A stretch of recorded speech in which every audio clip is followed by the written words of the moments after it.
Seemingly seeking help, Ryan sought out multiple behavioral health interventions on his own, but he was also ordered to have interventions at other times. In 2009, Ryan had his first contact with medical and behavioral professionals when he sought help for alcoholism, though he was never diagnosed with alcoholism. In October of 2010, he entered a behavioral health center for a 60-minute emergency walk-in appointment. He told the doctor he was concerned about the frequency and increased intensity of his mood swings, and felt very frustrated with his lack of control over his emotions, and expressed suicidal ideologies. He claimed not to have homicidal thoughts, though he claimed to become more combative when his anger rose. Ryan's suicide risk was scored as mild, and homicide risk was determined to be non-significant. On September 28, 2011, Ryan met with a behavioral health professional again, telling the professional about his suicidal thoughts. He was friendly, but easily became upset when the provider suggested that Ryan remove all weapons from his home. In November of 2011, Ryan sought help again. He claimed to have thoughts of killing himself. At the time of this appointment, Ryan's shotgun had been removed from his home.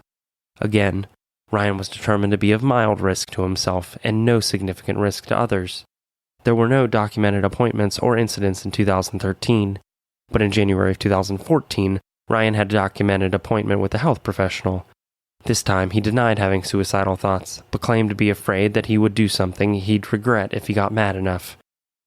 On February 26, 2014, Ryan sought help again, and it was determined at this appointment that almost all of his mental health concerns were because Ryan was unhappy with the Air Force.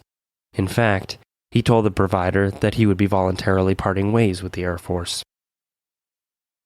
Between 2010 and 2014, Ryan had around 14 appointments with behavioral health professionals. He claimed that his depression and mood swings began when he was around 7 or 8 years old, saying he often shut down and had little to no energy during these depressive episodes. He could identify the reactions to his anger, but not the triggers. On the other hand, he didn't think anything was wrong enough to warrant counseling, and therefore refused to go. Ryan confided in his girlfriend that he wanted to join the army, so he could kill people, which certainly suggests a need for intense counseling services. Had suicidal ideations, homicidal ideations, specifically with the intent of taking out other people at that time. In 2014, he was enrolled at University of Wisconsin-Oshkosh, where he majored in criminal justice and was in his second semester at the time of the shooting. Ryan had been deployed twice, once to Qatar and once to Iraq, though he was never in direct combat. From November 2008 to March 2014, he worked as a food service journeyman and achieved the rank of E4. After he left the Air Force, Ryan joined the National Guard and enlisted in the Army. His basic training was due to commence in June. Ryan made efforts to give back to his community, but those efforts seemed to be fully rooted in selfish reasons and not to help or give back truly. He volunteered with the Menasha Police Auxiliary and helped the police department with community events. Ryan was hired in November as a part of the auxiliary and began training in January. He achieved 6 hours of training, though had received no firearms training. What training he did receive was radio use and traffic direction. Those that knew Ryan described him as a happy and carefree guy. In January before the shooting, the VA alerted Ryan that his request for disability benefits was denied because it was determined that his mental health issues weren't related to his military service. Ryan was married briefly while living in California, but the marriage ended in divorce. A search warrant was executed on Ryan's house, and police found 8 guns, including shotguns, rifles, and handguns. There were also over 1,000 rounds of ammo located as well. Each gun was possessed legally. All guns that the shooter owned were possessed legally. Despite this, in 2020, Menasha Police Chief Tim Stika said that the shooting is still the worst of his career. Memorials were placed at the pavilion, and the Fox Valley Christian Academy was closed the next day, Monday, as this was where the Stoffel children attended school.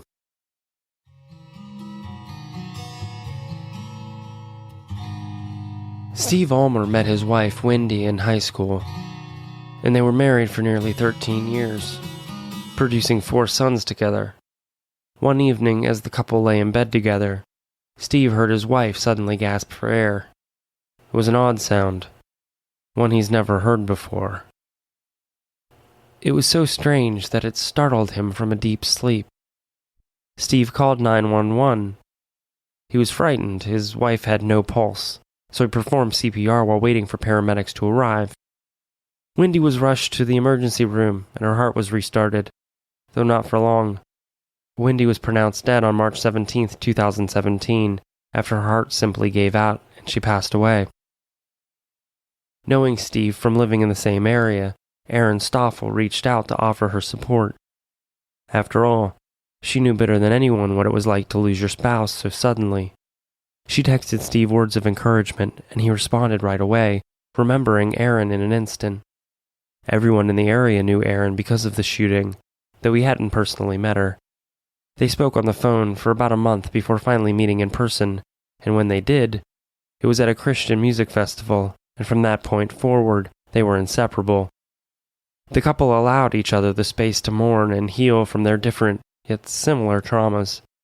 Their children met, and the entire family just seemed to click, like the pieces of the same puzzle. The family was truly meant to find one another. They helped and soothed each other in ways that no other could. On June 28, 2018, nearly 1 year after Erin boldly texts Steve, the couple married and are now a blended family of 8. You see, life hands us so many vastly different experiences. How we deal with or handle them is what defines us. Erin and her family went through so much. Hannah went through so much. Yet they persevered. Many don't. As a collective society, we must be present with those who are in our lives. Be mindful and aware. If you see or know someone who is struggling like Hannah did, say something. You never know whose life you may be saving.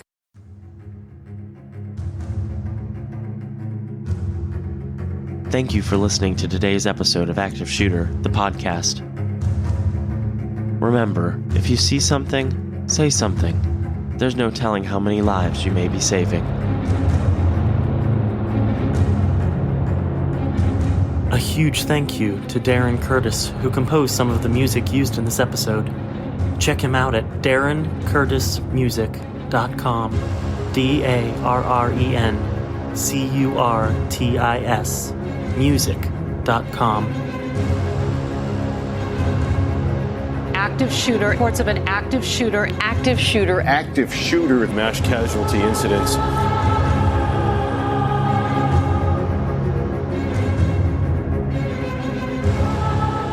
Make sure to check us out on social media. We have a discussion group on Facebook. Just search for Active Shooter, the podcast discussion group. You can also find us on Instagram at Active the Podcast and Twitter at Podcast Active.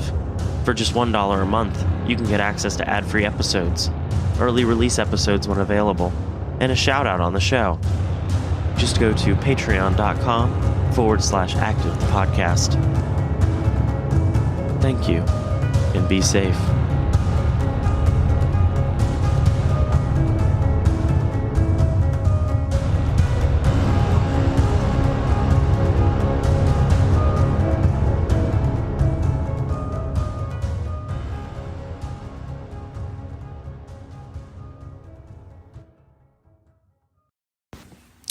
Hi there, my name's Elise, and I am a lawyer in the Pacific Northwest. I host this podcast, True Crime Cat Lawyer, with my co-host, Winston, my cat.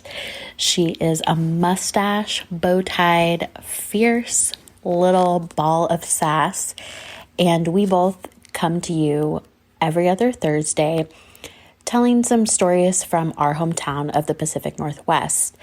We try to cover cases from Oregon, Washington, Alaska. We're hoping to cover some from Canada soon. And we just like telling crime stories that are lesser known in the true crime community, but we do also cover some of the big ones. And if you are interested in learning more about our podcast, True Crime Cat Lawyer, you can head over to our website, truecrimecatLawyer.com, or you can send us a quick email at truecrimecatLawyer@gmail.com. We're also on Instagram and Twitter, and we are available on pretty much every podcast platform that you will listen to. We hope you enjoy what you hear, and we hope you'll tune in. Thanks.